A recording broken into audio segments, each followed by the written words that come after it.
Mahal na ina ng Immaculate Conception, Maria, ikaw ay pinagpala sa lahat ng mga babae.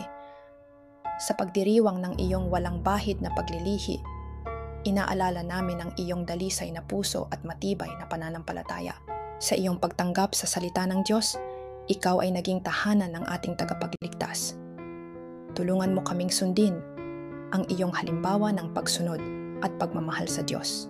Sa mga pangangailangan at pagsubok namin, ipagdasal mo kami, mahal na ina. Gabayan mo kami sa tamang landas at tulungan kaming magpakumbaba at magmahal tulad niyong anak. Salamat, mahal na Maria, sa iyong walang hanggang pagmamahal at pag-aalaga. Amen. Naway pagpalain ka ng Diyos at gabayan ka sa iyong paglalakbay.